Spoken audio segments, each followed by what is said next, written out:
मध्य प्रदेश के गृह मंत्री नरोत्तम मिश्रा ने पूर्व मुख्यमंत्री कमलनाथ पर पलटवार किया है। गृह मंत्री ने कमलनाथ के 22 जयचंदों के सेटल हो जाने को लेकर की गई टिप्पणी पर पलटवार करते हुए कहा है कि खिसियानी बिल्ली खंबा तो नोचेगी ही। दरअसल रविवार रात प्रदेश के गृह मंत्री नरोत्तम मिश्रा ग्वालियर पहुंचे। यहां उन्होंने पूर्व मंत्री और वरिष्ठ भाजपा नेता लाल सिंह आर्य से उनके दीनदयाल नगर स्थित घर पर पहुंचकर बंद कमरे में मुलाकात की। इस मुलाकात को लेकर कयास लगाए जा रहे थे कि लाल सिंह आर्य नाराज हैं, जिसके चलते उन्हें मनाने के लिए नरोत्तम उनसे मिलने पहुंचे हैं। लेकिन लाल सिंह आर्य ने मुलाकात के बाद पत्रकारों से बातचीत में कहा कि वो कतई नाराज नहीं है, क्योंकि पार्टी ने उन्हें बहुत कुछ दिया है। उन्होंने कभी पार्षद बनने की भी नहीं सोची थी, लेकिन पार्टी ने उन्हें 3 बार विधायक और मंत्री बनाया। यही नहीं, पूर्व मंत्री लाल सिंह आर्य ने कांग्रेस द्वारा भाजपा को दलित विरोधी पार्टी बताने के आरोप पर सवाल उठाया है। उन्होंने कहा कि कांग्रेस दलित विरोधी पार्टी है, उसने राजा को राज्यसभा भेज दिया, रंक को नहीं। नरोत्तम जी ने और हमने लंबे समय तक पार्टी में साथ काम कर रहे हैं। वो हमारे लीडर है।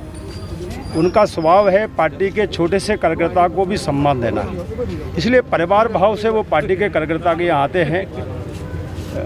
राजनीतिक कोई बात नहीं है, पारिवारिक बातें हैं। जहाँ तक मेरी नाराज़गी का सवाल है, मुझे भारतीय जनता पार्टी ने वो सम्मान दिया है, एक मजदूर का लड़का कभी सोच ही नहीं सकता था, क्योंकि मेरे पिताजी मजदूरी करते थे। मैं कभी पार्षद का सपना भी नहीं देखता था, लेकिन मुझे पार्टी ने विधायक बनाया, 1 बार नहीं 3 बार बनाया, मंत्री बनाया, पार्टी का महामंत्री बनाया। और इसलिए नाराज़गी को राजी का सवाल ही नहीं है।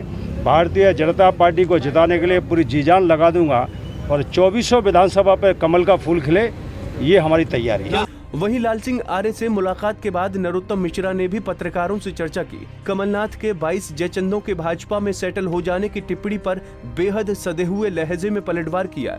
उन्होंने कहा कि कमलनाथ मैनेजमेंट गुरु कहलाते थे, मैनेजमेंट फेल हो गया, सरकार को नहीं चला पाए, इसलिए वो ऐसा बोल रहे हैं। ग्वालियर मेरा घर है, मैं आते ही रहता हूँ ग्वालियर। आज और कल क्यों जोड़ देते हो उसे? किस तरह की आज मुलाकात हुई है आपकी लाल सिंह जी से? किस तरह की क्या? मेरी लाल सिंह जी से लगातार मुलाकात होती रहती है। अभी परसों ही भोपाल में मिले थे हम। आज दूसरा कोरोना संक्रमण चल रहा है, भारतीय जनता पार्टी के लोग बैठक कर रहे हैं और मिल रहे हैं लोगों ने, मास्क लगाना, सोशल डिस्टेंस का पालन कर रहे हैं। और पूछो। गृह मंत्री हैं, बदनाम देने के लिए बात की गई थी कि प्रमोशन नहीं मिला है तो बदनाम दिया जाएगा अधिकारी को, जो प्रमोशन नहीं मिला लंबे समय से प्रतीक्षा रखते, तो आपका पहले घोषणा करी थी कि बदनाम दिया जाएगा। ऐसी कोई घोषणा नहीं की है, लेकिन ये सच है कि ये विषय विचाराधीन है। सर जवाब नहीं दिया आपने। दादा, कमलनाथ ने एक टिप्पणी करी है कि 22 जयचंदों को उनका बेचकर जो है वो तो सेटल हो गए हैं, अब आप लोगों का क्या होगा? अब खिसियानी बिल्ली खम्मा तो नोचेगी। मैनेजमेंट गुरु कहलाते थे, मैनेजमेंट फेल हो गया, सरकार चला नहीं पाई, उनके अपने घर में फूट हो गई, अपने परिवार को नहीं संभाल पाए, अपनी पार्टी को नहीं संभाल पाए। अब क्या कहेंगे इसके अलावा?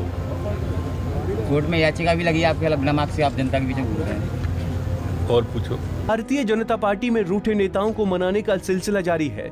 जिम्मा शिवराज सरकार के गृह मंत्री नरोत्तम मिश्रा को सौंपा है, सो बखूबी संभाल रहे हैं। लगातार तीसरे रविवार को नरोत्तम मिश्रा ग्वालियर पहुंचे और पूर्व मंत्री लाल सिंह आर्य से उनके निजी आवास पर मुलाकात की। हालांकि दोनों ही नेताओं ने रूठने मनाने जैसी बातों को पत्रकारों से बातचीत में खारिज किया है, लेकिन लगातार नरोत्तम की ग्वालियर यात्राएं और भाजपा के वरिष्ठ नेताओं से मुलाकातें इस बात पर जोर दे रही हैं कि कहीं न कहीं पार्टी में कुछ तो गड़बड़ चल रही है।